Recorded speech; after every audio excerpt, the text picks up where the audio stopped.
Le micro marche? Oui. Ah bon, très bien. Eh bien, bonsoir à toutes, bonsoir à tous. Une nouvelle édition de Questions publiques ce soir. Questions publiques, vous le savez, est un cycle de conversations publiques co-organisées par le Conseil de développement, le CCO qui nous accueille et la revue Place Publique.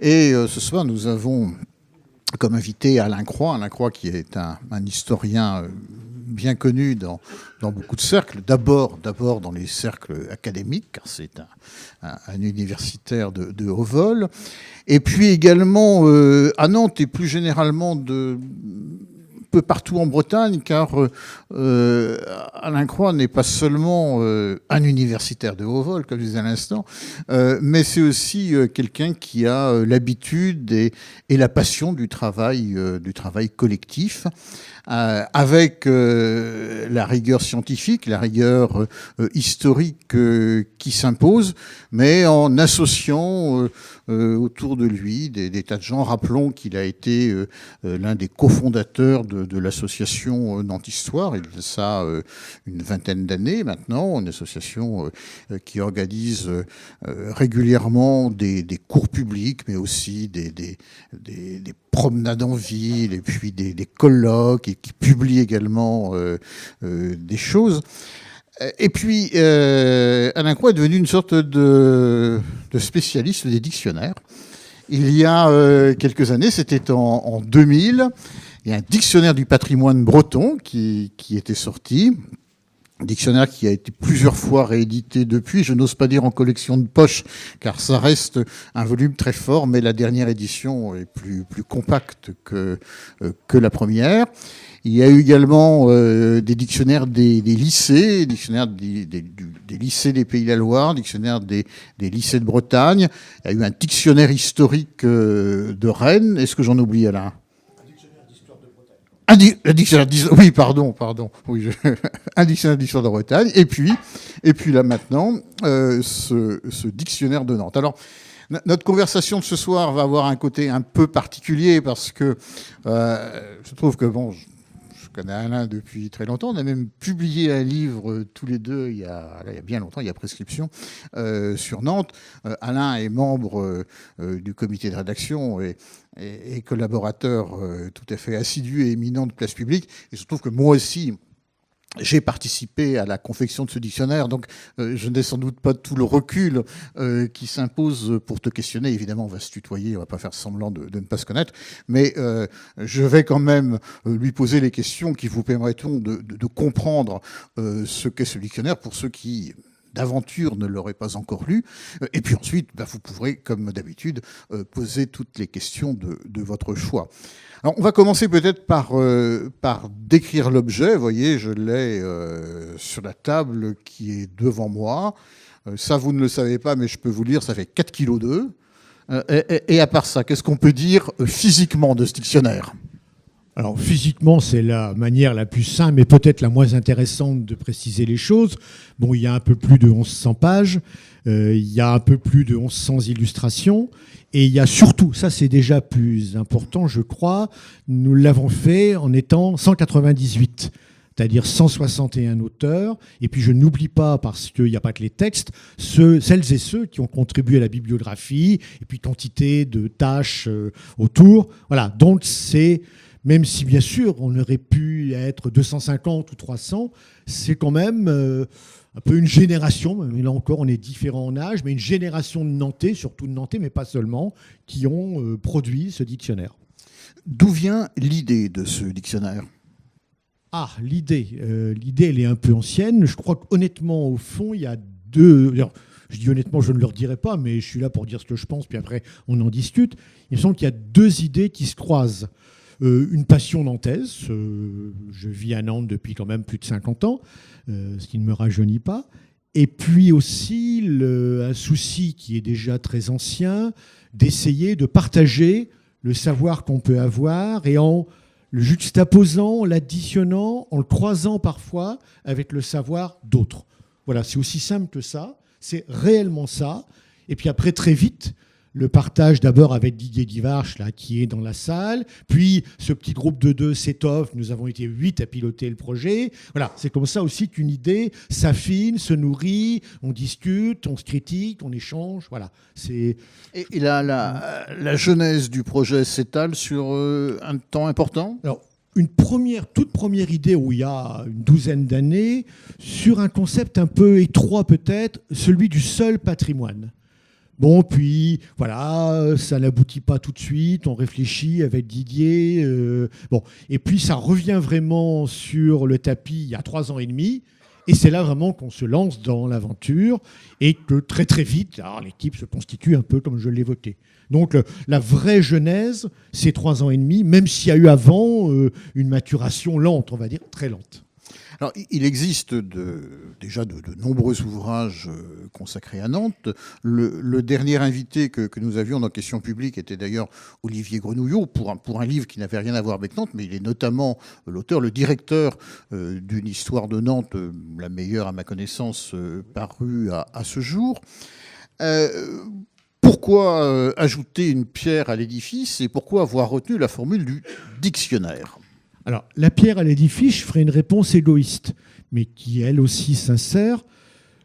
J'ai vraiment été stupéfait, je ne pensais pas que ce serait à ce point-là, par tout ce que j'ai appris en lisant les articles des collègues. Évidemment, les 160 autres auteurs, c'est vraiment sincère, c'est pour moi essentiel.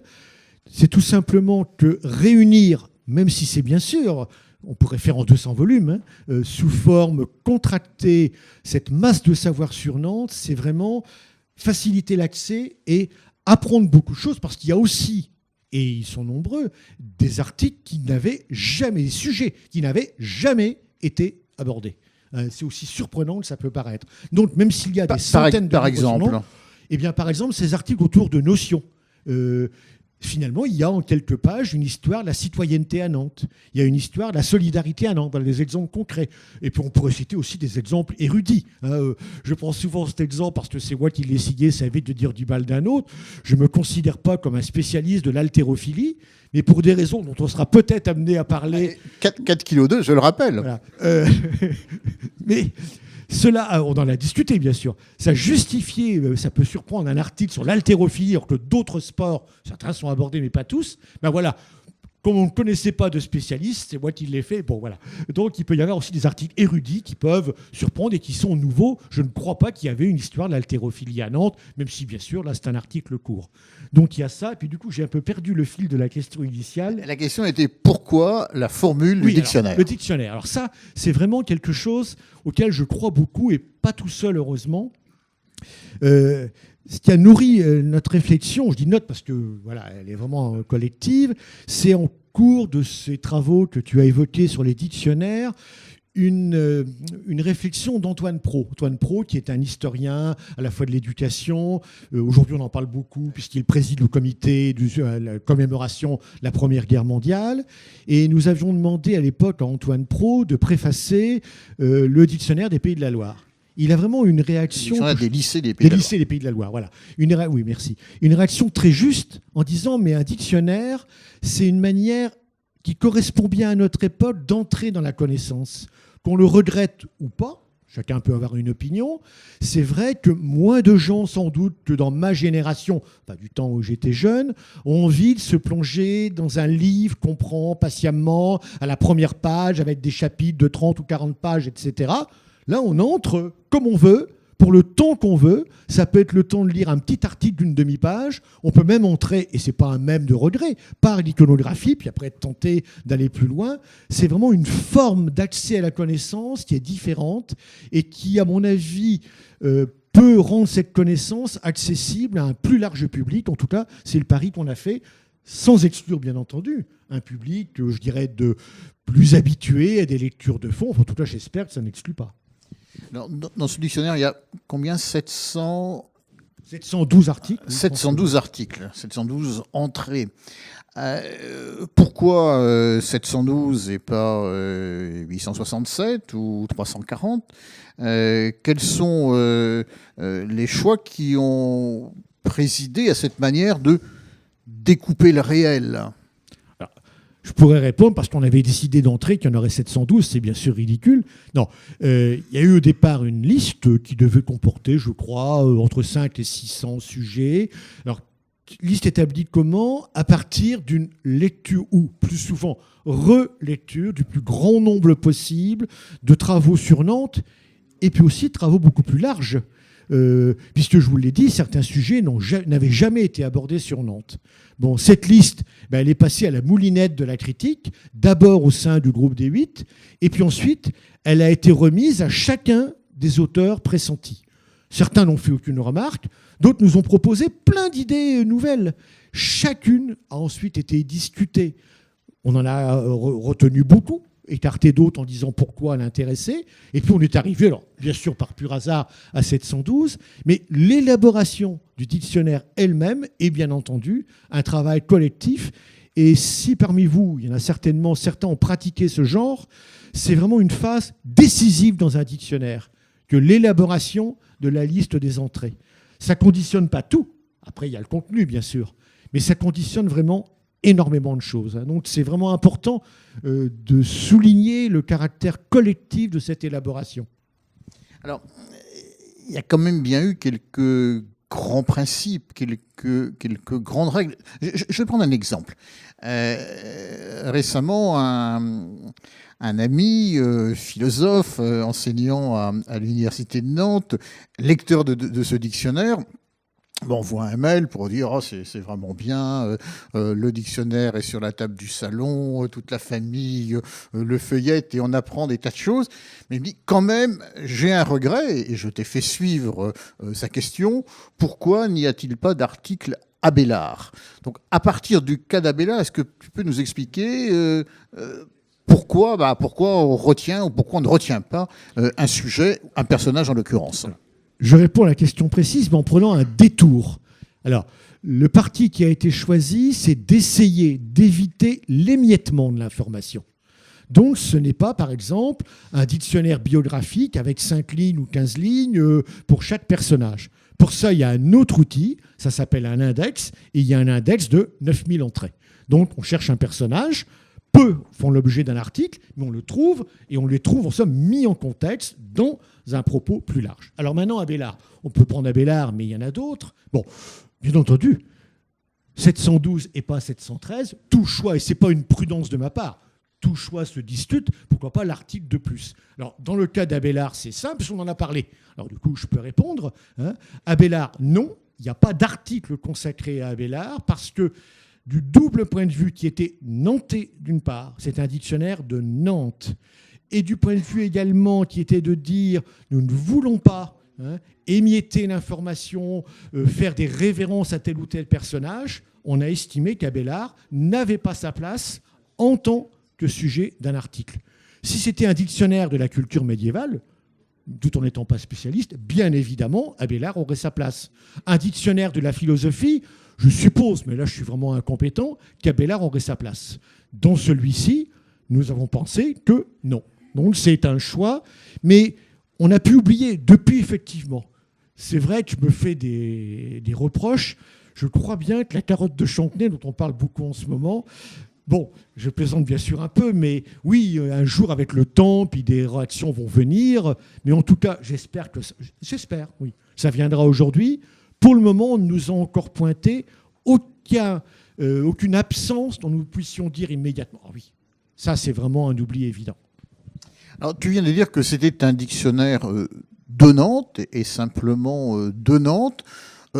Est-ce que ça n'est pas une erreur à un moment où, dans une agglomération comme la nôtre, les frontières communales perdent énormément de leur pertinence ? Alors, il y a deux manières de répondre à ça. La première, qui est facile, mais qui n'est pas tout à fait fausse quand même, c'est de dire qu'à un moment, il faut bien s'arrêter. Bon, si on ne veut pas être caricatural, un seul volume, même gros sur Nantes, c'est pas énorme. Ajouter la matière propre à, et voilà, on peut commencer à dire l'agglo proche, la métropole, pourquoi pas le département, quelqu'un nous l'avait dit. Ben voilà, bon, c'est réponse facile, je l'admets, mais pas faux. Simplement, il y a une autre raison. Bon, Nantes est au cœur du propos, mais sans se borner. Je m'explique. Nous avons estimé, par exemple, que c'était important pour comprendre Nantes, Nantes toujours au cœur du propos, d'évoquer les relations avec Rennes, avec Paris, avec Saint-Nazaire. Mais il y a un article Rennes, un article Paris, un article Saint-Nazaire. Nous avons pensé évidemment que la banlieue, le rapport de Nantes à sa banlieue, la notion de banlieue, était quelque chose d'essentiel. Il y a bien sûr un article banlieue. Dans certains cas même, quelque chose qui n'était pas au sens strict nantais fait l'objet d'un article, ça nous semble fondé. Aéroport, par exemple, même s'il n'est pas sur le territoire de Nantes. Ou bien l'IRT Jules Verne, même s'il n'est pas sur le territoire de Nantes. On a pensé que, dans des longueurs bien sûr différentes, c'était important pour comprendre la ville. Donc, une limite, oui, mais pas une limite obtuse. Savoir en sortir quand on pense que c'est nécessaire à la compréhension, à la bonne compréhension de la ville. Alors, il y a un petit noyau qui a travaillé sur ce dictionnaire, un conseil scientifique, c'est le terme qui a été employé. Comment a-t-il été constitué, ce conseil ? Alors, comme il y a 6 des 8 membres présents, il faut que je fasse attention à ce que je dis. Bon. S'ils ne sont pas d'accord, ils pourront s'exprimer. Bien entendu, et en plus j'espère bien qu'ils vont intervenir tout à l'heure. Alors, au départ, je l'ai dit, un tout petit noyau de 2 personnes, là, Didier Livard chez moi. Et ensuite, on a réfléchi en disant non, on ne fait pas ça à 2, c'est pas possible. Il faut une somme de compétences que même à 2 réunis, nous n'avons pas. Bon, donc, à l'aboutissement, si, il y a 161 auteurs, les 8 ne l'ont pas non plus. Bon, mais il y a ce côté, cette nécessité d'additionner à la fois des compétences et des regards. Bon, et alors, comment ça ? Sur la base parfois d'un travail déjà commun, ou sur la base tout simplement du constat, de lecture qu'on apprécie, y compris dans les 8, oui c'est vrai, il y a 2 personnes avec lesquelles je n'avais, sauf erreur de ma part, jamais travaillé, mais que j'avais lu. Bon, et que mes collègues Didier également avaient lu, et puis voilà, on a commencé à en parler de manière tout à fait informelle, et les choses se sont faites comme ça, tout simplement. Alors là aussi, on aurait peut-être pu être 7, peut-être pu être 9, peut-être pu être 10. Il faut aussi un noyau efficace, je crois beaucoup. Il faut se rendre compte qu'un chantier comme ça, c'est un très gros chantier. Et il faut trouver le compromis entre l'ouverture et l'efficacité. D'où cette structure à 2 étages, les 8 et les 160. Alors, les 161, comment ont-ils été choisis ? Là, c'est assez simple. Sur chaque sujet, en discutant de chaque sujet à 8, qui est le plus compétent sur ce sujet ? À notre modeste connaissance, ce n'est pas à 8 qu'on sait tout. Bon, on a pu se tromper, et puis aussi c'est arrivé, et pas une seule fois. Non, sur ce sujet-là, il y a 3 personnes, à l'évidence, compétentes. Ah bah oui, il faut bien, à qui va-t-on s'adresser ? Bon, ça peut bien entendu intervenir. Alors là, peuvent jouer, bah oui, tiens, ah mais il se trouve qu'un tel, une telle, je le connais, ah bah oui, nous avons déjà travaillé ensemble. Ça joue bien entendu aussi. Ou bien, ah oui, mais il ou elle vient de publier un article sur ce sujet, un livre sur ce... Ah ben bien sûr, c'est à lui qu'on va s'adresser. Il a travaillé plus récemment que tel autre sur ce sujet. Bon. Et puis, à la fin, bien sûr, oui, je répète, il peut y avoir erreur, oubli, etc. En aucun cas, ce qu'il faut le dire, enfin oui, après tout, il faut le dire, c'est un tableau d'honneur. Mais si j'espère que ce n'est pas déshonorant d'avoir participé, nous aurions parfaitement pu faire appel, je le disais tout à l'heure, à 50, à 100 peut-être autres personnes. Ben oui, voilà. Y a-t-il eu des refus, des gens qui ont dit non, moi je ne veux pas participer à cette entreprise collective ? Oui, il y a eu au tout départ de l'opération, là, on peut bien appeler une polémique à ce propos, et donc 4 personnes ont dit non, je ne veux pas participer. Je dois d'ailleurs dire avec un grand sourire, parce que je n'ai pas été le seul à l'apprécier, qu'une de ces 4 personnes se retrouve finalement parmi les auteurs du dictionnaire, comme quoi nous sommes restés ouverts. Voilà. Ensuite, en dehors de ce cas précis, de mémoire, je peux oublier, mais de mémoire que j'espère fidèle, non, je crois, aucun cas. C'est plutôt l'inverse, c'est arrivé 2 fois. 2 fois seulement, mais c'est arrivé 2 fois que nous refusions finalement un article qui nous était proposé.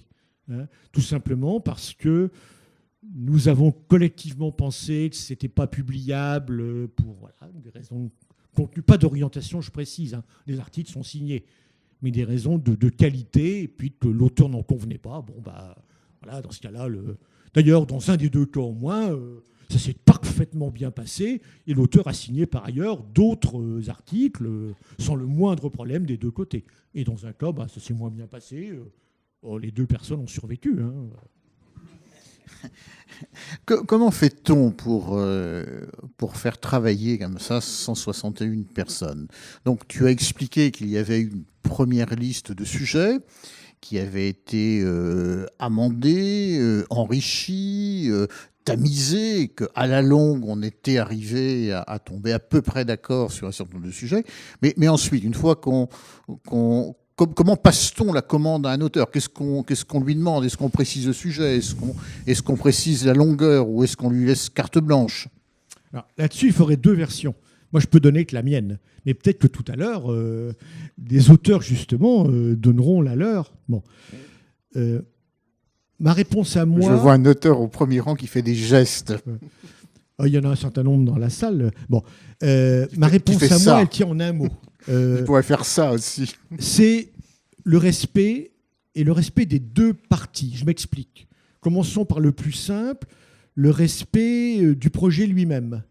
C'est arrivé, ça n'étonnera personne, même si ça a été assez rare, que des auteurs nous proposent un texte, on aurait pu parler de ces questions de longueur et des choix là-dessus, un texte 3 fois, 4 fois, je crois que c'est arrivé, plus long que prévu. Ça, c'est pas possible. Donc ça veut dire que dans la commande, on demandait à un auteur de faire tant de signes. Oui, on a essayé collectivement de pondérer l'importance des sujets, avec le même risque de se tromper. Et parfois, l'échange avec l'auteur a montré que l'auteur avait raison et nous tort. On lui dit, tu as raison. Et dans ce cas-là, bien entendu, on a modifié notre commande. Alors ça, c'est le respect par rapport au projet. Puis le respect par rapport à l'auteur, c'est effectivement de lui donner au départ clairement les règles du jeu et de dire clairement aussi que tout est discutable. Je prenais à l'instant l'exemple des longueurs. Dans un certain nombre de cas, on les a modifiées. Bon, nous avons aussi, sérieusement, chacun de nous 8, relu chacun des articles. Ensuite, fait part à l'auteur de nos éventuels commentaires, remarques, demandes, propositions. Parfois, il n'y en avait quasiment pas, parfois, il y en avait beaucoup. L'auteur, parfois, a dit oui, je prends ça comme une contribution positive, ou bien non, je ne suis pas d'accord avec telle ou telle remarque. Bon, la réponse était, de toute façon, à la fin, il y a quelqu'un qui signe. Et ce quelqu'un, tous les articles sont signés, c'est l'auteur. Et j'ai par avance répondu sur le cas extrême au-delà d'eux, oui, c'est vrai. Dans 2 cas, il y a eu effectivement non-publication. 2 cas sur donc 712 textes. Voilà. Donc, ma version, mon côté de la chose, c'est dire ça, que ça tient dans ce que moi j'estime être une manière respectueuse à l'égard de l'autre, de celui qui va être auteur. Et je précise que cette démarche-là, elle a joué entre nous. C'est-à-dire que ce n'est pas parce que nous étions un des 8 que nos textes étaient comme ça, validés. Non. On a eu le même jeu entre nous, le même jeu sérieux de relecture par les 7 autres, avec des critiques parfois importantes, nourries, des désaccords. On a discuté, on voulait du temps pour ça, on a pris le temps pour ça. Dans quelques cas, je pense qu'on est allé jusqu'à 8 ou 10 échanges entre auteurs et ce petit, parce qu'on met ça entre guillemets bien sûr, conseil scientifique. Et un dictionnaire, comme tout livre, mais un livre collectif comme celui-ci, a besoin quand même d'une certaine unité de ton. On est quand même dans un certain registre. Donc, est-ce qu'il y a eu beaucoup de travail d'uniformisation, beaucoup de travail de réécriture, ou bien est-ce qu'il y avait des règles préétablies auxquelles chacun se serait plié de bonne volonté ? Alors, les règles préétablies, quand j'étais jeune, j'y croyais naïvement. C'est-à-dire que le premier dictionnaire auquel nous nous sommes lancés avec un collègue, là, Jean-Yves Veillard, qui était le dictionnaire du patrimoine breton, nous avions patiemment, pendant le temps, établi des règles. Et pour être honnête, c'est l'ordre de grandeur, environ 10% des auteurs les ont respectés. Donc on s'est bien juré qu'on ne perdrait plus, enfin moi en tout cas, je ne perdrais plus le temps. Voilà. Donc, non, il y a eu des choses toutes simples. Par exemple, on a choisi, c'est discutable, de recourir au présent historique. Bon, la plupart des auteurs l'ont fait spontanément, et sinon on leur a dit, voilà, il y a une question de forme, d'homogénéité globale de forme, ça n'a jamais posé le moindre problème. Alors ensuite, des réécritures, oui, Il y en a eu, mais soumises à l'auteur, je précise, hein, qui jusqu'au dernier moment, les auteurs ont eu les épreuves, enfin, etc. Bon, la plupart du temps légères, parfois importantes, oui. C'est vrai que viser une homogénéité de forme, je ne parle pas de fond, de forme, ça peut parfois conduire à des souhaits de remaniement. On échange là-dessus aussi. Alors, quant au fond, le seul souci qu'on a eu, c'est qu'il n'y ait pas contradiction entre deux articles. Franchement, les cas ont été extrêmement rares. Ça a joué, dans ma mémoire, je ne crois pas me tromper, par exemple, sur une petite discordance de date. On a signalé aux deux auteurs, il y a un problème là. Bon, quand on avait la réponse, quand on croyait l'avoir, on leur a donné. Sinon, on leur a dit, mettez-vous d'accord, quoi. Voilà, ça c'est vraiment à la marge. Sur le fond, le fait, et personnellement, j'y tiens beaucoup, et mes collègues vraiment ont été très attachés à ce principe, le fait de veiller à ce que chaque article soit signé, c'est essentiel. Parce que, même si naturellement, nous sommes solidaires de tous les articles, c'est quand même bien un auteur qui signe son propos. Voilà. Et donc, nous sommes en quelque sorte co-signataires moralement, puisque nous assumons totalement la publication, mais c'est quand même bien lui l'auteur principal. Je crois que c'est une bonne manière de répondre à ces difficultés éventuelles. Alors, il y a les articles proprement dits, les entrées, on en a parlé. Tu as fait rapidement allusion à l'index. Vous pouvez nous expliquer comment a été élaboré cet index. Il y a aussi un système de corrélat. Et puis, il y a une bibliographie. On parlera de l'illustration après. Donc, comment tout cela fonctionne-t-il ? Alors, l'idée, c'est de permettre de multiples formes d'entrée. La liberté, un dictionnaire, c'est ce qu'Antoine Pro, je crois qu'il avait employé le mot, c'est la liberté pour le lecteur.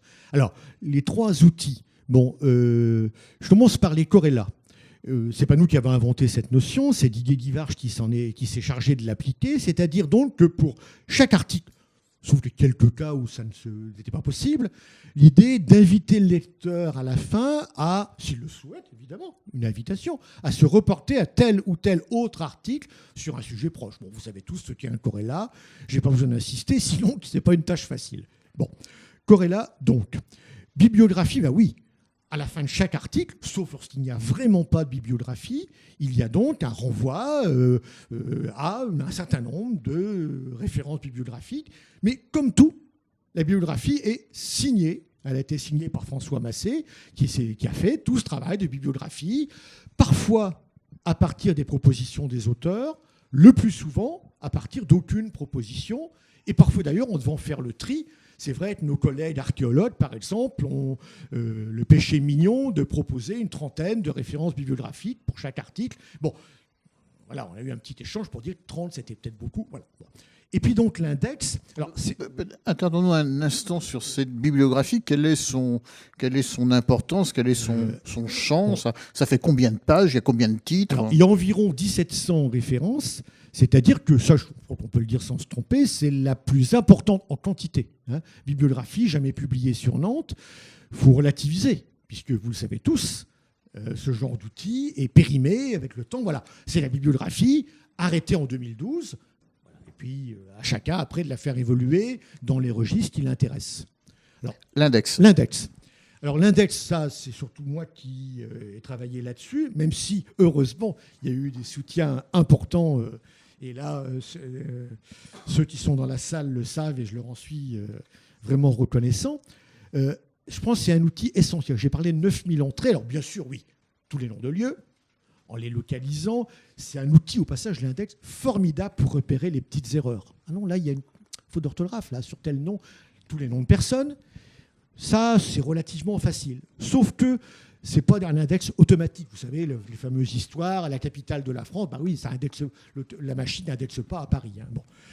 Et puis donc, essayez, alors là, il y a une part de subjectivité qui entre, d'indexer le maximum d'objets, de choses, de notions. Alors, essayez, maximum, là vous avez vu mes nuances, je ne prétends pas que nous soyons arrivés à la perfection.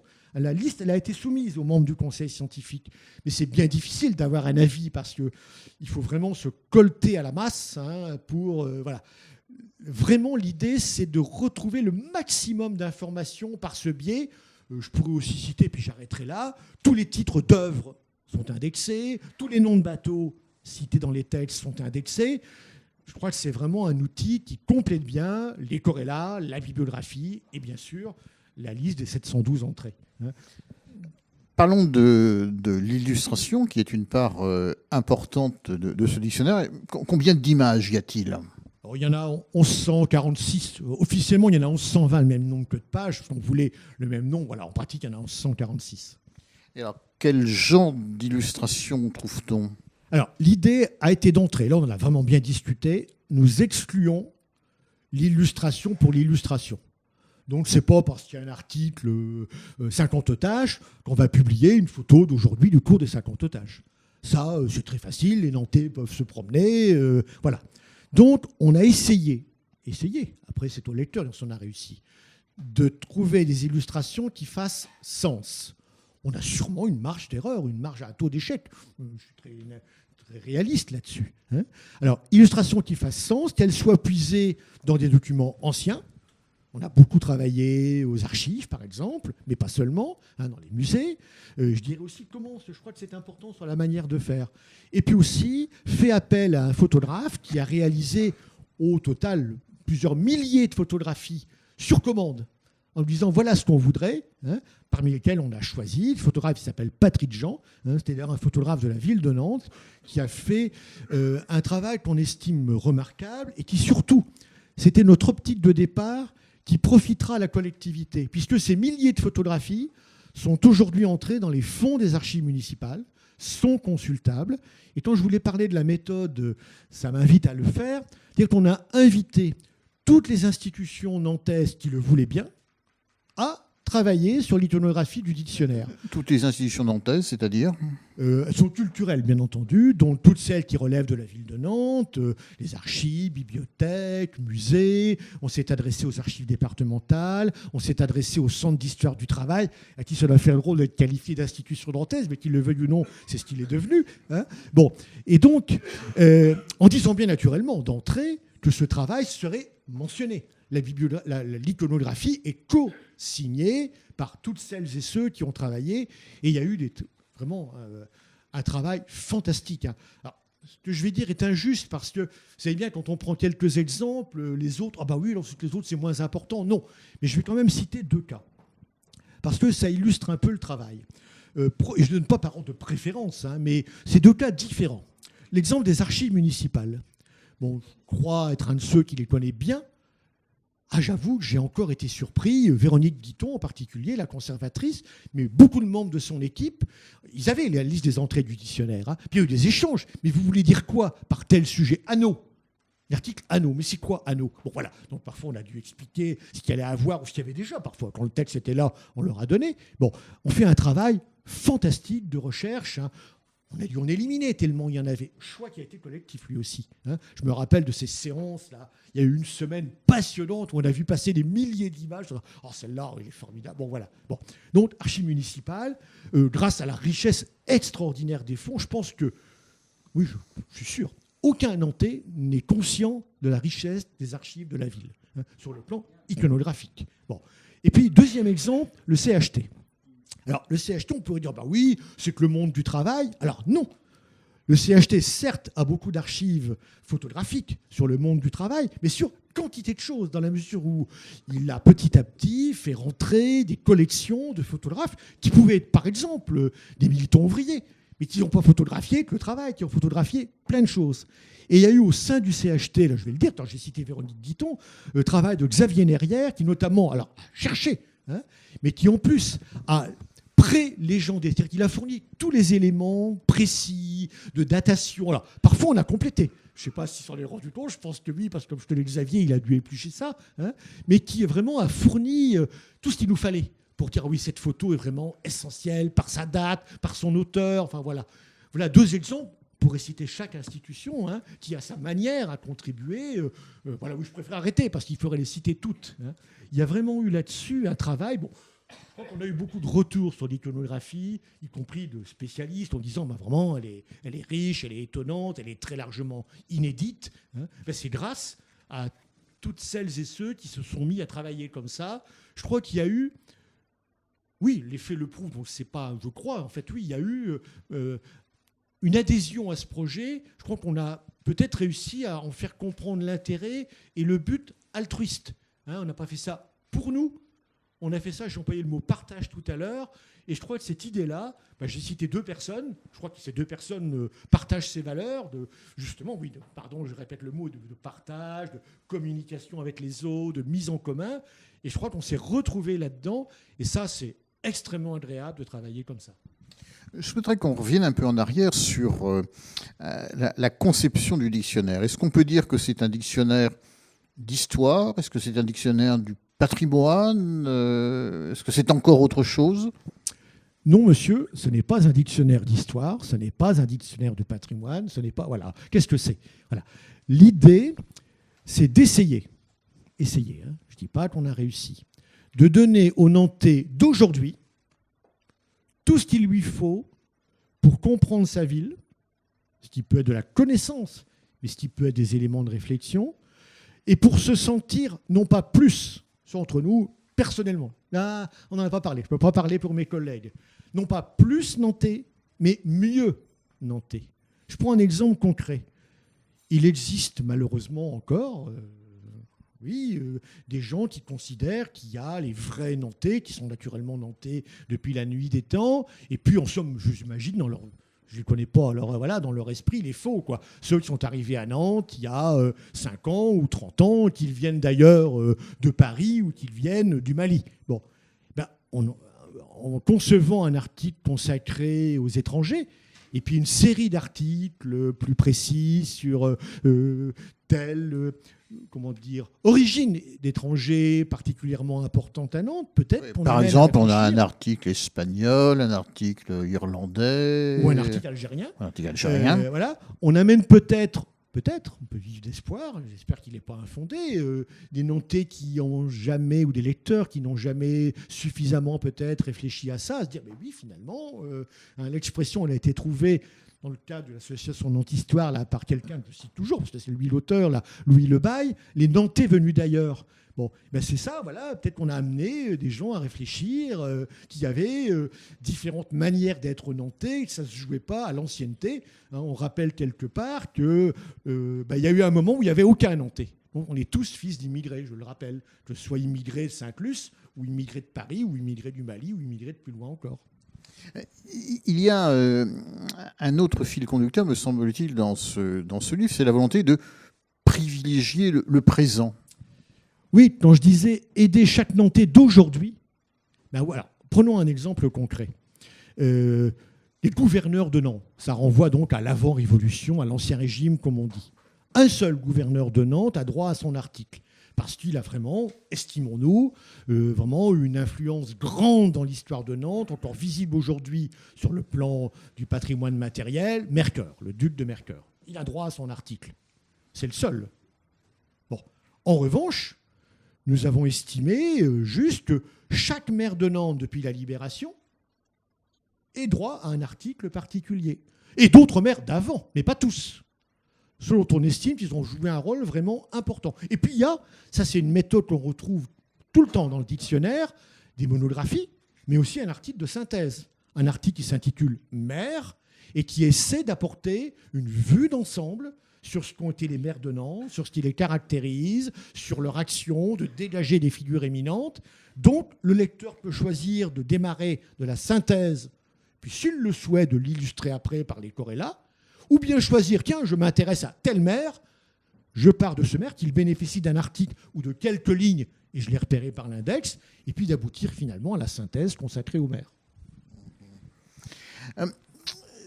Est-ce qu'il y a d'autres dictionnaires comparables dans d'autres villes de France? Comme on est, c'est une hypocrisie habituelle entre nous, je vais être clair là-dessus. Il y a, alors, si on accepte, qu'on vous conviendrait, c'est tout à fait autre chose, les dictionnaires de noms de rue. C'est un genre tout à fait particulier. Les dictionnaires de villes, il y en a 4. Il y a 4 villes en France, à moins qu'on ait vraiment manqué quelque chose, qui ont un dictionnaire. Alors, dans un cas, par Paris, c'est particulier. Il y en a plusieurs, naturellement. Actuellement, à ma connaissance, ils sont tous épuisés. Et il y en a un qui sort dans quelques mois, donc je peux voir quelques semaines, dont je peux évidemment pas parler. Alors, il y en a 2 autres. Et qui, alors, après, chacun peut dire « Ah oui, mais je préfère cette autre manière de faire », qui illustre que concevoir un dictionnaire, même pour une ville, c'est vraiment un choix essentiel. Alors, le premier, c'est le dictionnaire de Lyon. Alors, que nous avons regardé de près, je l'ai eu entre les mains assez longtemps. Bon, c'est un dictionnaire, et ce n'est pas une critique, je précise bien, hein, j'ai de l'estime pour ce travail, comme on aurait pu le concevoir au XIXe siècle, c'est-à-dire extrêmement érudit, avec énormément de notices biographiques. Donc je pense que c'est extrêmement précieux, mais vous l'avez maintenant compris, ce n'est pas ce qu'on a fait. Hein, on a cherché, nous, au contraire, à privilégier la synthèse, à essayer de favoriser la réflexion. Essayez toujours, hein, c'est à vous de dire si on a réussi. Bon. Mais c'est un travail, alors voilà, à l'opposé du nôtre, et parfaitement respectable. Puis il y en a un autre que vous pouvez consulter facilement, puisqu'il est sorti il y a quelques mois. J'imagine que l'éditeur a voulu répondre au contexte de Marseille, capitale culturelle, qui est un dictionnaire de Marseille, dont je dirais, je suis ravi de ne pas l'avoir signé. Alors pourquoi ? Parce que ça peut paraître, vous savez, oui, c'est ça, les méchancetés entre universitaires. Non, non, je vais être sérieux, en étant, j'espère, pas trop long. Je ne comprends pas un dictionnaire comme ça. C'est-à-dire, d'abord, un dictionnaire qui, sur une ville, Marseille, enfin, quand même, qui se prive totalement de l'image. Je ne comprends pas. En 2013, je ne comprends pas. Il est sorti en 2013. Bon. Deuxièmement, qui se prive d'articles réflexifs. Marseille, écoutez, je ne veux pas dire du mal de Nantes, mais enfin, Marseille, c'est quand même une autre taille de ville, une autre ampleur historique, etc. C'est quelques exemples. Il y en aurait plein d'autres d'articles, disons, sur des notions, par exemple. Pourquoi pas, hein ? Un dictionnaire qui, sur la libération, par exemple, consiste à raconter heure par heure les 8 jours de la libération de Marseille. Il me semble que sur la résistance, la collaboration à Marseille, il y a peut-être des choses à dire, enfin, j'y crois savoir. Bon, et qui, par contre, consacre, et si vous ne me croyez pas, vous irez le vérifier, 8 articles à des personnages de la famille de l'auteur. Ouais. Il y a un article croix dans le dictionnaire de Nantes, mais je tiens à préciser qu'il n'est pas sur ma famille. Donc ma famille n'est pas d'origine nantaise, hein, mais qu'il porte sur les croix dans le paysage nantais.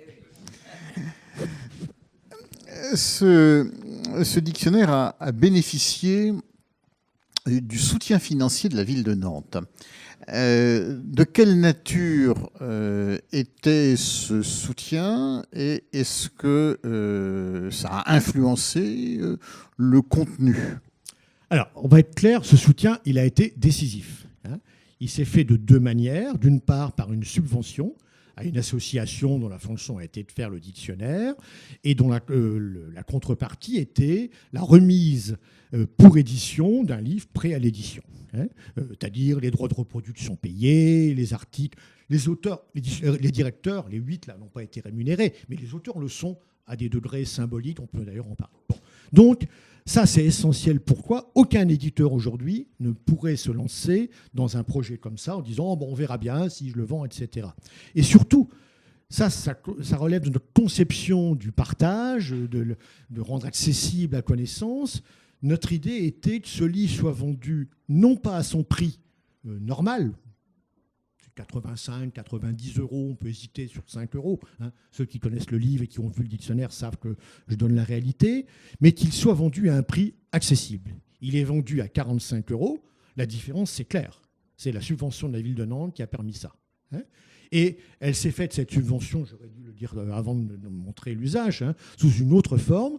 Ce n'est pas nous qui nous sommes occupés de l'édition, hein, ça c'est dans le cadre d'un marché public. Hein. L'éditeur, bien sûr, a pris ses risques, hein, mais la ville de Nantes, en contrepartie, a acheté un certain nombre d'exemplaires.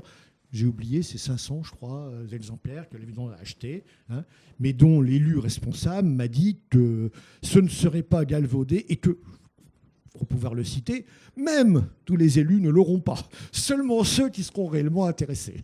Voilà. Donc, ils ne vont pas le distribuer n'importe où, n'importe comment. C'est donc la ville qui a fait le choix de l'éditeur. Alors, le choix de l'éditeur, c'est la ville. Mais je n'ai pas répondu à l'autre question, qui est quand même une question un peu essentielle, quoi. Mais j'y serais revenu. Sur le contenu. Voilà. Non, mais je ne l'oublie pas parce que bon, elle est vraiment essentielle. Alors, ce n'est pas la première fois pour ma part. Hein, sur des projets comme ça, on ne peut pas, en tout cas, je ne connais pas d'exemples différents, travailler sans le soutien une ou plusieurs, parfois, collectivités publiques. Simplement, où on le dit, comme nous, ou on ne le dit pas. Nous, on le dit, c'est la transparence. Bon.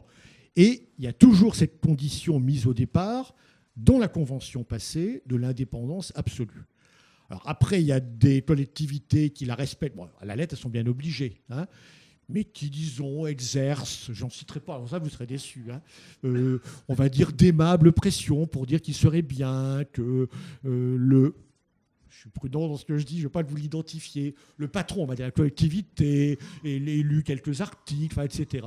Bon, dans le cas de la ville de Nantes, je tiens à le dire et sans crainte d'être démenti, non seulement on ne nous a rien demandé, on nous a évidemment donné aucune consigne, et rien, pas une ligne n'a été lue avant la sortie du livre. Voilà, c'est clair, c'est net et c'est précis. Et je dis tout de suite, ceux qui ont déjà pu me fréquenter un peu savent que voilà, j'aurais sans doute pas, le sans doute est trop, accepté qu'il en soit autrement. Je me rappelle, pour ce patron de collectivité, c'est pas si ancien que ça, qui m'avait demandé, bon, la pression a été un peu forte, donc je lui ai envoyé 4 articles, par hasard, tous les 4 signés de moi. Donc évidemment, il n'y a jamais eu de retour, parce que je ne sais pas, oui, ça trouvait très bien, ou alors il n'a pas osé me dire, mais évidemment, je n'aurais jamais envoyé une ligne d'un autre collègue, hein, et depuis, je ne travaille plus avec cette collectivité. Et vous ne m'arracherez pas son nom. On verra dans la suite du débat, quand on donnera la parole à la salle. Là, ce n'est pas la ville de Nantes, c'est clair. Une question, et ce sera la dernière que je vais poser, ensuite, le moment sera venu de distribuer la parole.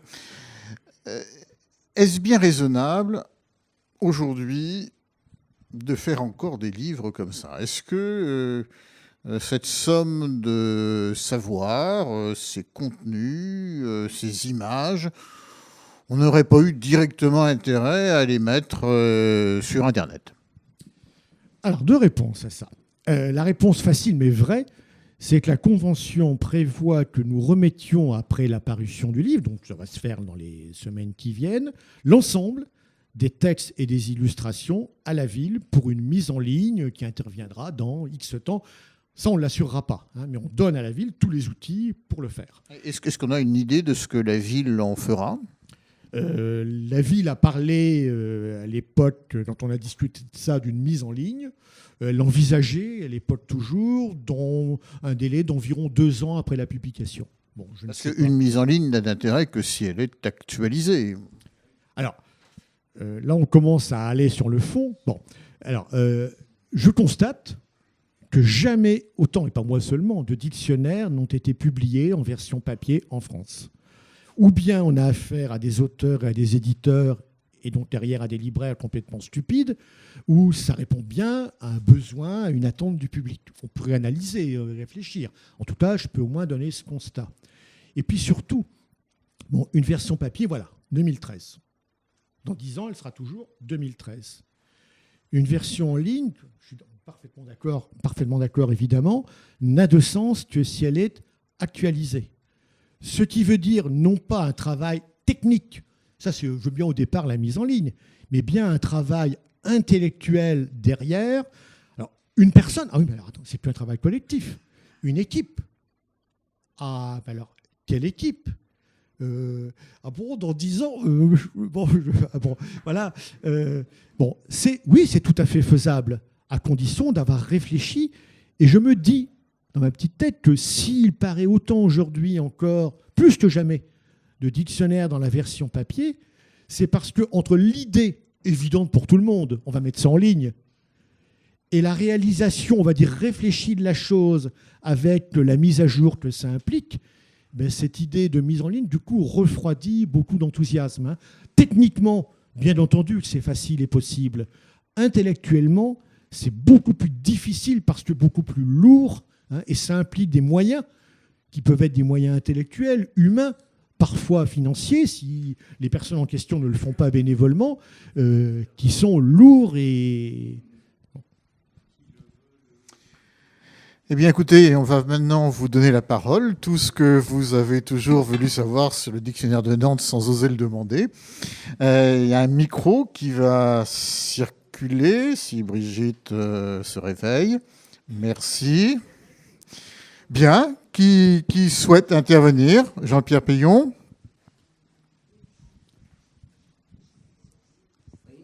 Merci.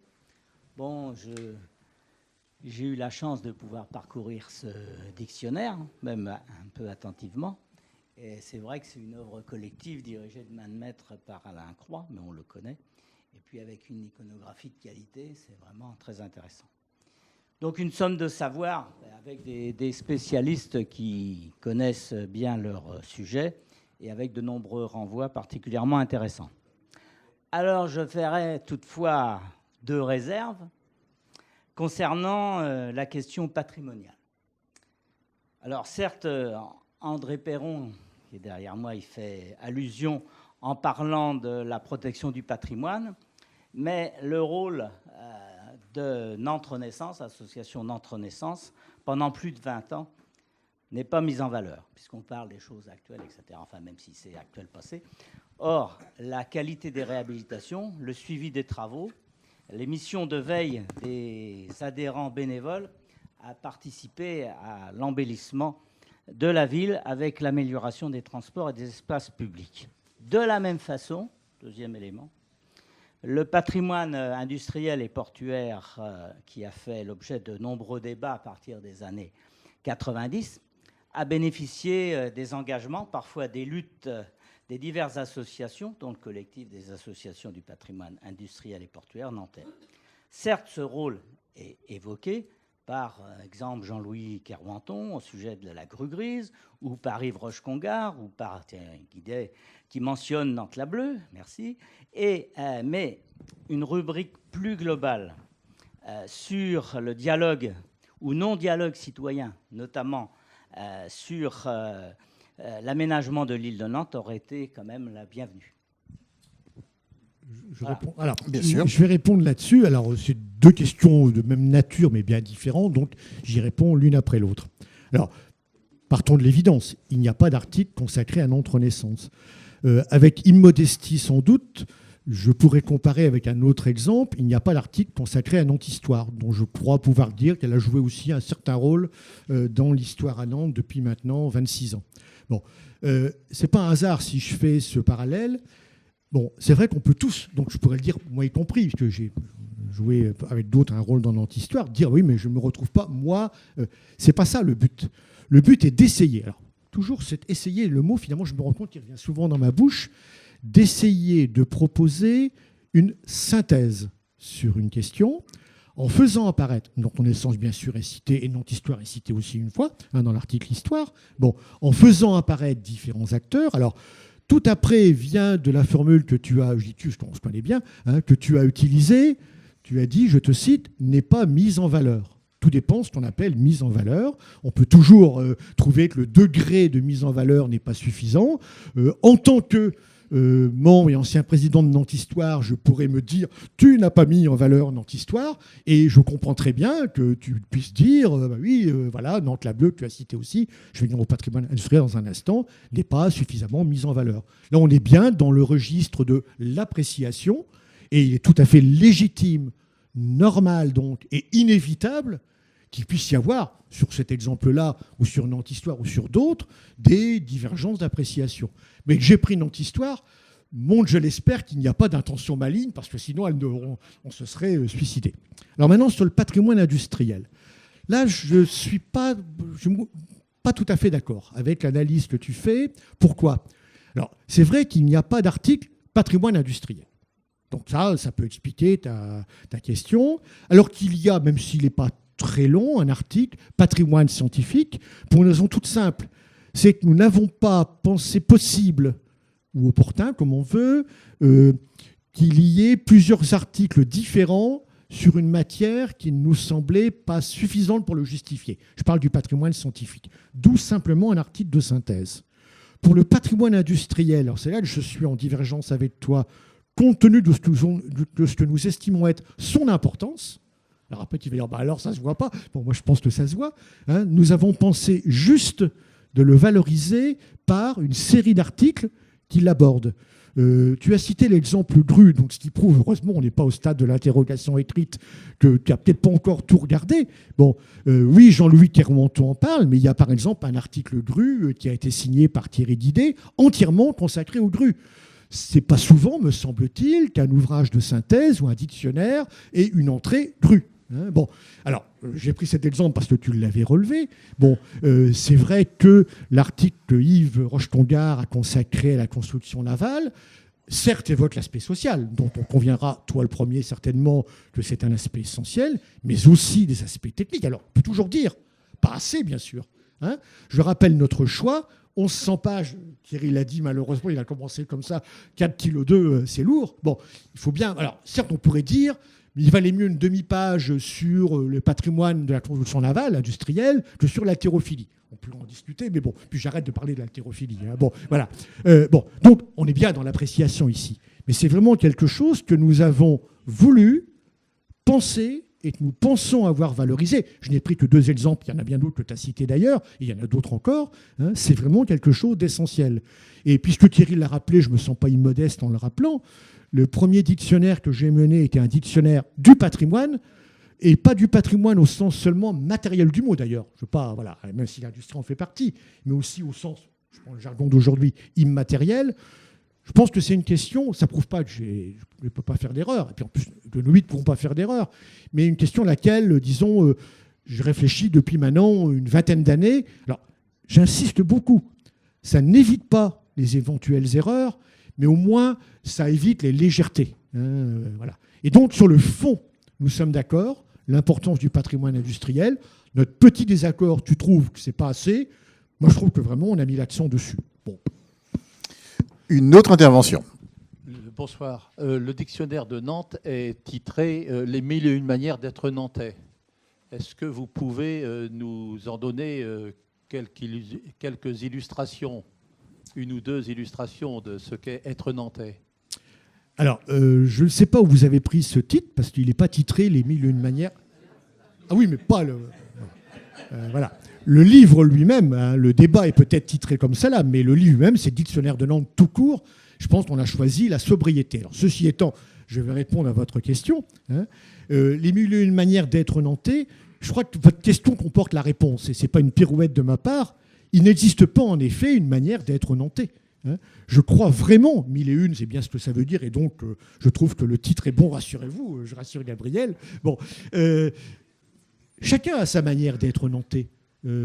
Ici, je connais quelques personnes, d'autres que je ne connais pas. C'est évident, même pour celles que je connais, même pour mon épouse qui est présente, là, oui, elle est là-bas. Bon, ben, on n'a pas la même manière. Elle est née à Nantes, pas moi, par exemple. On n'a pas la même manière d'être nantais. Elle a un rapport aux odeurs de Nantes, surtout pour la peau de la plus ancienne des années 50 que je n'ai pas connue, qui ne peut pas être la mienne. C'est évident qu'il y a 1001 manières, pour prendre la formule qui est jolie, hein, d'être nantais. Là. Mais je me garderai bien de définir 1 ou même 2 ou même 3 manières d'être nantais. Sinon, ce serait au contraire prendre à revers ou à rebours le titre qui a été donné. Il y a autant de manières d'être nantais. La formule est facile, j'en conviens, mais sur le fond, elle vaut image, qu'il y a de nantais. Hein. Je crois que c'est la seule réponse correcte qu'on puisse vous faire. Et il y a certainement, oui, il y a dans Nantes, hein, des manières d'être nantais que je ne ferai certainement pas miennes, et réciproquement d'ailleurs, avec telle ou telle personne. Hein. Donc, rassurez-vous, ce n'est pas un catéchisme du bon nantais. Hein, je ne pense pas, je n'ai pas dit que vous disiez ça, mais éventuellement, il vaut mieux prévenir. Voilà. Il n'y a pas de catéchisme du bon nantais. Chacun a sa manière de l'être. Nous, notre rôle, ce n'est pas de formater tel ou tel nantais, à supposer que certains l'acceptent. C'est de donner à chaque nantais, et il le fait en toute liberté, les éléments qu'il veut bien prendre pour se sentir. Et je l'ai dit tout à l'heure, donc ce n'est pas une réponse de circonstance, non pas plus, mais mieux nantais, s'il le veut ou si elle le veut. Oui. Bonjour, Rieland du Conseil de développement. J'étais un peu déçu en feuilletant votre dictionnaire. J'habite à Carquoët, je croyais avoir l'histoire de mon quartier. Et on parle que de la présence scolaire, des écoles primaires maternelles, du collège avec la date d'implantation. Le collège, entre autres, s'appelle le collège du Breil-Malville à Carquoët. Et la création du lycée, ça se limite à ça. Je trouve léger. Je vais aggraver mon cas, et je ne plaisante pas, monsieur, hein, parce que votre question est tout à fait légitime. Aggraver, tout le monde va pouvoir en juger, puisqu'il y a, je ne crois pas me tromper, 32 quartiers nantais qui font l'objet d'un article, et pas Carquoët. Donc, monsieur, vous devez être encore plus scandalisé. Alors, j'essaie d'expliquer pourquoi, hein, au-delà du... Oui, pourquoi pas de Carquoët. Bon. le critère a été d'essayer, encore une fois, de choisir dans Nantes les quartiers qui nous semblaient avoir à l'évidence, alors quels ont été les critères? Soit une ancienneté historique, c'est la minorité, mais ça existe. Pardon? Ah bon, une ancienneté historique. Soit une originalité évidente, soit une composition de différentes caractéristiques qui en faisaient des exemples intéressants. Et que donc, la personne qui, j'espère que certains vont le faire, ou certaines, qui lirait l'ensemble de ces monographies, pourrait se faire une idée de la diversité des quartiers de Nantes. Alors vous me direz, ça ne répond pas à ma question sur Carquette. Bon, je ne défendrai pas. C'est un fait et vous avez raison de le pointer. Simplement, ou bien nous envisagions chaque quartier de Nantes, parce que je pense que vous en conviendrez, Carquette, oui, mais il n'y a pas que Carquette qui n'est pas traité expressément. Et dans ce cas-là, on retombait dans ce qu'on voulait à tout prix éviter. Chaque biographie, enfin, la biographie de chaque personnage important. Et, enfin, voilà. Bon. Non, ce n'est pas ce qu'on a choisi. Hein. On a choisi une approche qui, tout en permettant par l'index l'entrée détaillée, est une approche qui essaie d'être synthétique parce qu'elle est dans la réflexion. Donc, je crois vraiment qu'on peut avoir une bonne vue d'ensemble des quartiers de Nantes, les récents, les anciens, les originaux, les banaux, ce n'est pas forcément... Bon. Mais oui, effectivement, pas une monographie de chacun. Qui serait capable ici de dire combien il y a de vrais quartiers dans Nantes? Est-ce qu'il y a 60, 80, 100? Je ne sais pas, je vous l'avoue, mais c'est de cet ordre de grandeur. Donc, je ne vous ai pas bien répondu, monsieur, au sens de réponse satisfaisante, mais c'est une réponse honnête. Oui. Oui, et sans vouloir faire du dictionnaire un guide touristique, ce qui serait malséant, à la lecture attentive des articles, il me semble qu'une carte de repérage des lieux manque. En particulier pour qui n'est pas nantais et qui veut lire le dictionnaire de façon approfondie, ou les néo-nantais, les nouveaux nantais. Alors, guide touristique, non. Je pense que personne ne le mettra dans sa poche. Bon, voilà, non. On peut quand même réagir en souriant. Bon, voilà. D'ailleurs, tu as bien dit la même chose, Jean. Bon, alors, sur les cartes, ça, c'est vraiment une question qu'on s'est posée. Bon, le choix... Alors, on s'est expressément posé la question que tu viens d'aborder. Est-ce que nous publions une carte de repérage? Bon, donc... si erreur il y a, elle doit être assumée, puisque ce n'est pas une distraction. Alors, le choix que nous avons fait, il y avait 3 solutions. La carte de repérage globale, c'est notamment, tiens, il est présent, il interviendra peut-être, une idée que mettait fortement en avant Jean-Pierre Branchereau. Tiens, comme par hasard, 2 géographes. Bon, voilà. Donc, voilà, on a discuté entre nous. Bon, alors, et on n'a pas suivi Jean-Pierre, pourtant, qui avait expressément proposé la chose. Pourquoi ? Pour une raison qui est, je vais peut-être vous étonner, elle est peut-être malvenue, vous le direz, mais qui est sincère, une raison en partie technique.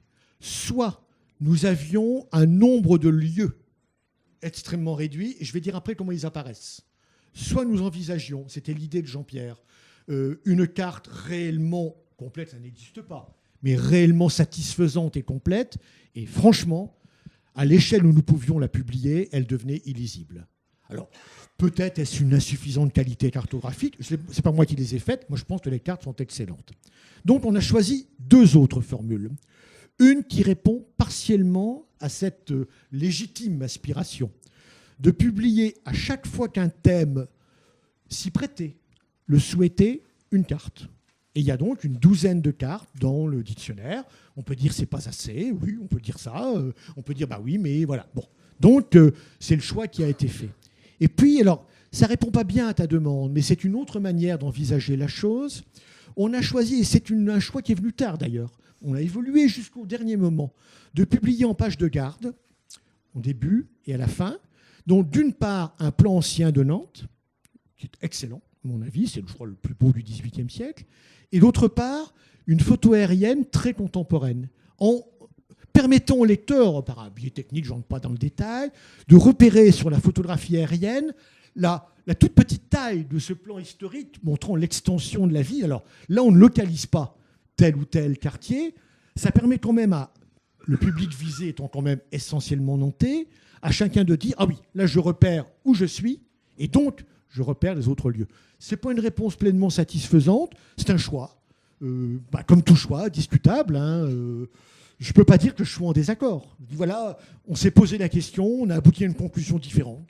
Je peux qu'exposer ça. Oui.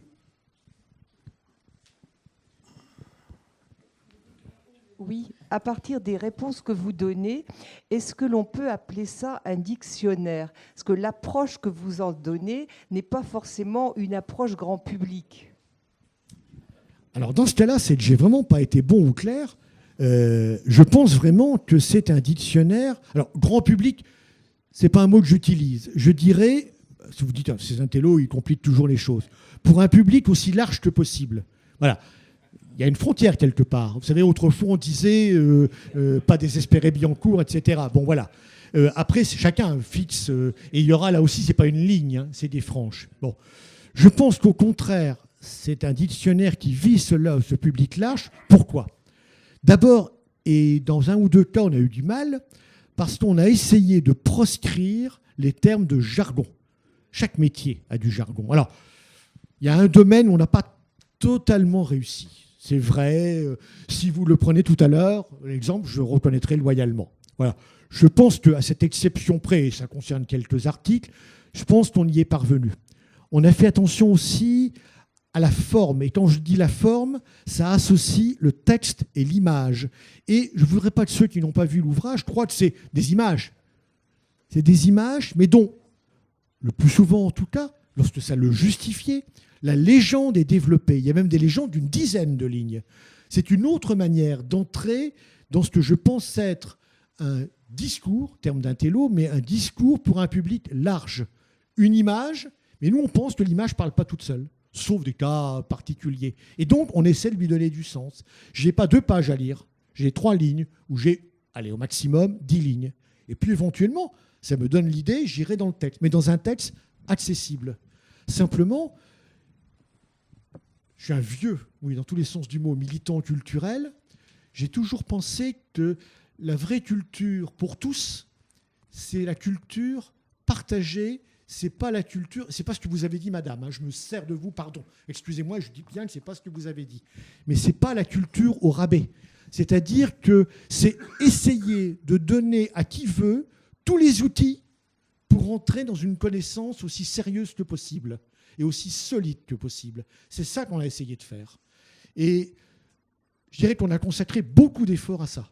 Alors c'est pour ça que je réagis un petit peu longuement, pardon, monsieur le responsable du débat, à cette question, parce que je crois que c'est vraiment une question très importante.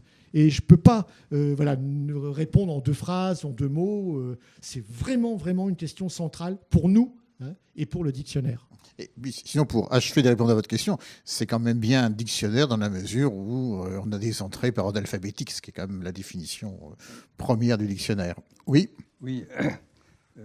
Moi, je voudrais intervenir d'une manière très simple, qui est celui du Nantais ou du non-Nantais qui lie la ville à travers les transports en commun, par exemple. Et donc, il est interrogé par poissonnerie, moutonnerie, souillarderie, par exemple. Il n'y a pas d'article souillarderie. Vous avez un article souillarderie ? Il n'y a pas d'article souillarderie. Bien entendu. Mais ce que je voulais dire, c'est que sans rentrer sur l'idée que ça doit être un texte très, très simple, mais quelqu'un qui voudrait répondre à son enfant sur café de l'octroi, souillarderie, poissonnerie, moutonnerie. Est-ce qu'il a une manière possible d'y répondre à travers votre dictionnaire ? Alors, je vous réponds brièvement, cette fois-ci, mais en 3 temps. Oui, monsieur, l'index. 9000 mots, je vous rappelle. Bon. Deuxième temps de la réponse, nous avons, ce qui n'est pas banal non plus, tout à l'heure j'évoquais l'article Gru, nous avons choisi de publier un article tramway, un article bus, c'est pas la même chose, un article très original, c'est une idée qui au départ nous a laissé un peu bouche bée là, de Jean-Pierre Branchereau, Entrée. Bon, et finalement, c'est un article très intéressant, la manière d'entrer dans Nantes, hein, et l'évolution de ces manières, voilà, etc. Bon, je ne vais pas être dit que je serai bref. Et puis, il y a une troisième manière, c'est de dire que Bon, cet ensemble-là, les entrées, les corrélats, chacun s'en empare comme il veut. Moi, je m'intéresse seulement à moutonnerie. Je prends l'index moutonnerie. Je veux comprendre comment on fonctionne et je ne vais rien vous cacher. J'ai vu quelqu'un sourire dans la salle tout à l'heure. Un des tout derniers débats de fond qu'on a eu, c'était sur une proposition d'article. Il en est venu jusque début 2013. Un article itinéraire. C'est un peu dans l'esprit peut-être que vous évoquiez. On dit, ah, très bonne idée. Et donc, la personne qui avait émis cette idée, qui par ailleurs avait signé d'autres articles, on lui a dit très bien, tu fais l'article. Elle a dit mais non, c'était l'article qui demande un an de travail. Bon, voilà. Et donc, il y a parfois ce que j'appellerais, sans avoir honte, du principe de réalité. L'idée est venue tard, nous ne l'avions pas eu. C'est un des auteurs qui l'a eu. Hein. Et puis voilà, parfois aussi, il faut savoir s'arrêter. Voilà. Voilà la réponse que je peux faire. Oui. J'ai cru comprendre que l'idée de ce dictionnaire remonte à une douzaine d'années, mais j'aurais bien aimé savoir le temps de la réalisation de tous les articles et juste avant édition, en fait. Alors, le travail lui-même, c'est 3 ans. Hein. Quand j'ai dit 3 ans et demi, c'est y compris le travail, on va dire, matériel et technique d'édition. L'ouvrage a été bouclé définitivement, les toutes dernières corrections, début juillet. En fait, oui, c'est moins de 6 mois. Non, en fait, non. Le travail technique avait commencé avant. Il y a un tuilage classique jusqu'aux dernières épreuves. Le travail de fond lui-même, c'est 3 années, commençant naturellement par la définition du contenu, par la rédaction, et puis à un certain moment commence le tuilage entre rédaction et choix, enfin, rassemblement d'iconographie. Le choix d'iconographie, lui, se faisant très tard pour avoir connaissance du texte des articles. Et nous étions, madame, très contents d'avoir fini. Quelque chose que je n'ai pas dit d'ailleurs, l'iconographie, elle a un rapport au texte qui peut être différent. Dans la plupart des cas, elle vient dans le sens du texte, compléter, illustrer le propos, mais illustrer pas au sens de l'image, la belle image, donner un exemple précis, par exemple. Il est arrivé aussi dans quelques cas, l'auteur l'a vu, que l'iconographie ait pour rôle de peut-être pallier un point un peu faible dans le texte, voire même parfois dans les cas extrêmes, un point oublié. Hein. Les articles, c'est bien un ensemble, texte, iconographie, légende, le texte signé par l'auteur, l'iconographie signée collectivement, et les légendes, même si elles ont été relues, signées par moi. Sauf un certain nombre de légendes qu'a signé Dominique Amouroux, critique d'architecture, qui faisait partie de notre conseil scientifique. Oui. Attendez, on va vous passer le micro. Merci. Est-ce que parmi les 8 du comité scientifique, est-ce qu'il y a des Nantais d'origine? Alors, je vais vous répondre en 2 temps, monsieur. Le premier temps, je crois que vous avez commencé à le comprendre, hein, je dis les choses comme je le pense, votre question me choque énormément, donc je vous le dis. Pourquoi ?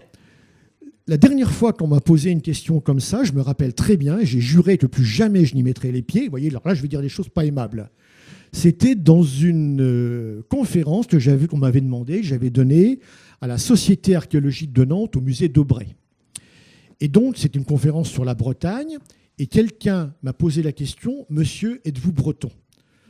Dans ce contexte tout à fait bien élevé, j'ai répondu brièvement à la question. Et je n'ai pas dit à ce monsieur ce que je pensais de sa question. Alors, la vôtre est tout à fait différente, j'en conviens.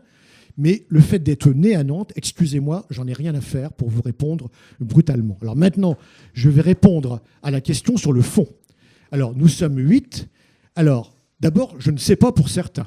Ce qui prouve bien que ça n'a vraiment pas été un critère. Le fait d'être breton, puisque c'est une chose auquel je tiens par ailleurs, ou être nantais, n'a strictement rien à voir avec la naissance. Je connais de parfaits imbéciles qui sont nés à Nantes et qui ne savent rien sur leur ville, et des gens comme moi qui ne sont pas nés à Nantes, qui, je crois, imbéciles, je ne sais pas, mais qui savent un certain nombre de choses sur la ville.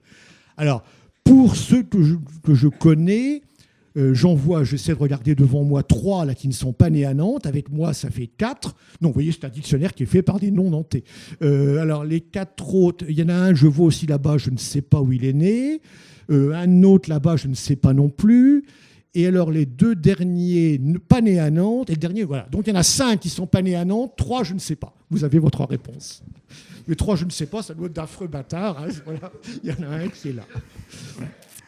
Une autre question. Oui, tout au fond.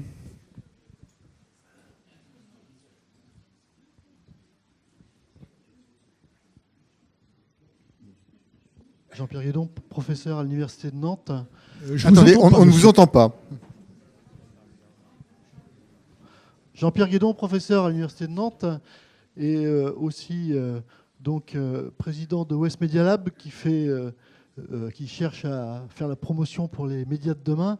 Et je voulais revenir sur la partie Internet d'une future version et à voir l'ampleur de cette œuvre. Je voulais savoir si vous alliez bien vouloir contribuer. Donc maintenant que vous dites que c'est terminé, je pense que s'il y a une version Internet qui correspond à la même ampleur, ça veut dire qu'il y a aussi pas mal de travail. Donc est-ce que par rapport à cette version Internet, qui quand même pour moi, vous l'avez dit qu'il y avait beaucoup de dictionnaires qui paraissaient, et je pense qu'effectivement, pour toutes les personnes de plus de 50 ans comme moi, c'est des choses qu'on achète. Mais pour toutes les personnes de moins de 30 ans, ce n'est pas forcément l'accès immédiat, alors que Internet aujourd'hui peut vraiment mettre en valeur cette œuvre et être le produit d'appel en quelque sorte pour acheter derrière la version papier. Et donc ma question était toute simple. Est-ce que vous êtes partant pour repartir pour une V2 qui soit cette version numérique? Et est-ce que les 198 auteurs et personnes qui ont collaboré sont aussi partantes? Parce qu'il y aura du travail forcément à faire parce que c'est pas juste de recopier et de remettre sur Internet, quoi. Alors, deux aspects dans votre question, des avis que vous avez donnés sur le rôle respectif de l'écrit et du net pour des publics de différents âges. Bon, je ne suis pas sûr qu'on soit tout à fait d'accord, mais voilà, ce serait un autre débat, hein. Bon. Alors, sur la question pour le moment n'est pas posée. Si elle était posée aujourd'hui dans cette salle, je peux répondre que pour moi, la réponse clairement serait non. Alors, j'explique pourquoi. C'est un support qui m'intéresse. Je dois être un des tout premiers dans l'Ouest, je pense au dictionnaire du patrimoine breton, à avoir souhaité qu'il soit associé. À l'époque, on faisait ça à ce qu'on appelle aujourd'hui un DVD. Hein. Bon. Donc, c'était à l'époque pionnier. Bon. Simplement, bon, d'abord, les années sont là. Et puis, plus sérieusement, peut-être, je ne suis pas, comment dire, un rentier d'un dossier. Il y a un moment, enfin, je fonctionne comme ça, je parle que pour moi, je ne peux pas parler pour mes 7 collègues, hein, bon, où on donne tout ce qu'on peut sur un projet, on essaie de le faire le mieux possible, le mieux qu'on est capable de faire. À un moment, pour ma part, j'estime que d'autres doivent faire leur œuvre à leur manière, le prendre autrement, en le disant, en signant ce qu'ils font, ce qu'elles font. Voilà, ce serait ma réponse aujourd'hui. Bon, peut-être, voilà, on vient de sortir. Ça n'a pas été dit, hein, ce dictionnaire, on a essayé d'évaluer le plus honnêtement possible. C'est environ 20 000 heures de travail. Hein. J'aime bien prendre cette image, vous avez dû la lire quelque part. Bon, voilà, c'est le temps qu'autrefois on mettait à fabriquer une locomotive au Batignolles, quoi. On a fait une locomotive quand même. Bon, c'est un peu lourd, quoi. Il y a un moment où voilà, on aspire à autre chose, non pas à ne pas travailler sur Nantes, mais voilà, à autre chose. Donc voilà, j'ai répondu pour moi. Je ne veux pas être plus long, ce n'est pas très intéressant, hein, mais au moins je vous ai répondu honnêtement.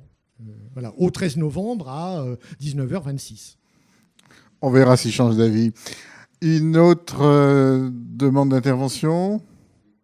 Oui, non? Pas de regret? Si, allez, ce sera la dernière question.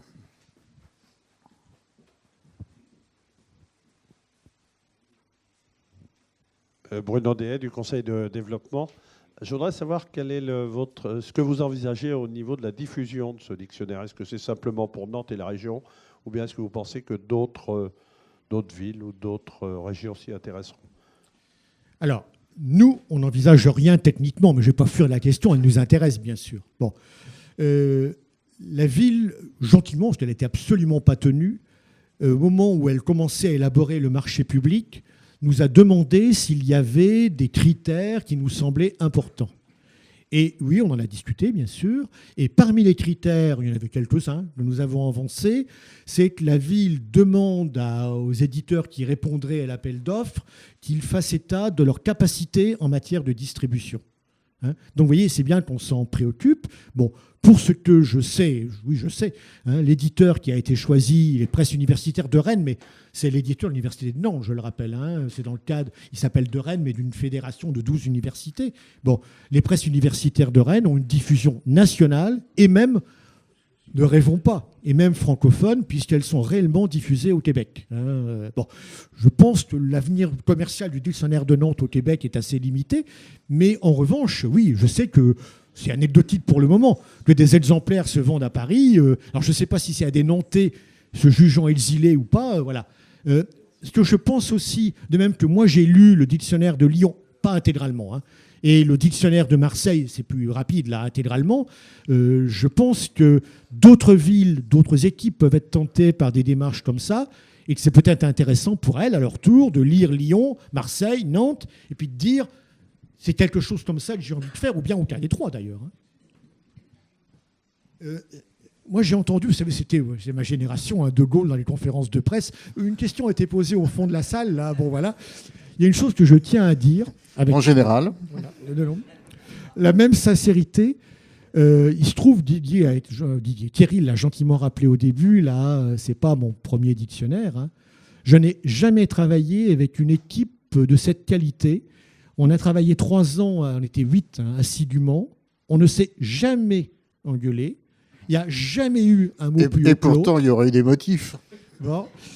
On a eu des désaccords. Hein. Tout à l'heure, j'ai cité par exemple, il y en aurait d'autres. Là, voilà, forcément, sur 3 ans, une proposition de Jean-Pierre qu'on n'a pas retenue, par exemple. Jean-Pierre y tenait, mais il n'y a pas eu un mot. On a échangé des arguments en pensant toujours, non pas aux intérêts de Pierre ou Paul, ou bien j'ai envie de faire tel article, mais au lecteur. Donc, en clair, aux Nantais essentiellement, mais pas seulement. C'est exceptionnel, je peux le dire, parce que je peux comparer. J'ai eu de belles équipes avant, hein, à qui j'ai travaillé. Mais là, vraiment, on a eu une équipe exceptionnelle et j'espère que ça se ressent dans le livre. Si vous trouvez que le livre est bien fait, n'oubliez pas qu'il a été fait dans ce contexte-là. Hein. C'est rare que dans une équipe, on puisse dire au bout de 3 ans et demi, « Oh, c'était le bonheur, quoi. » Ben oui, c'était vrai. Voilà. Merci, merci.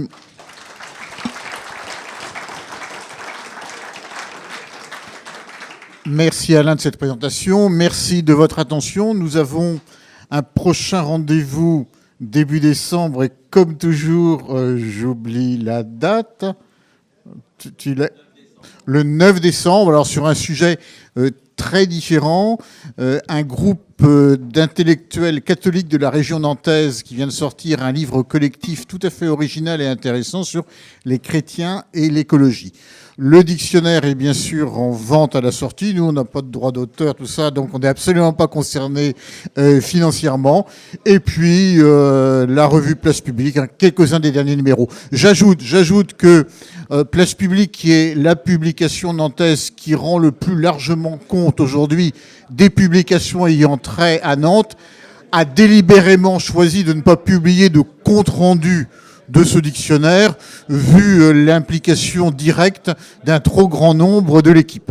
En revanche, dans le numéro de septembre, nous avions présenté des extraits de ce dictionnaire, accompagnés, s'il vous plaît, d'une interview d'Alain Croix. Bonne soirée, merci à toutes et à tous.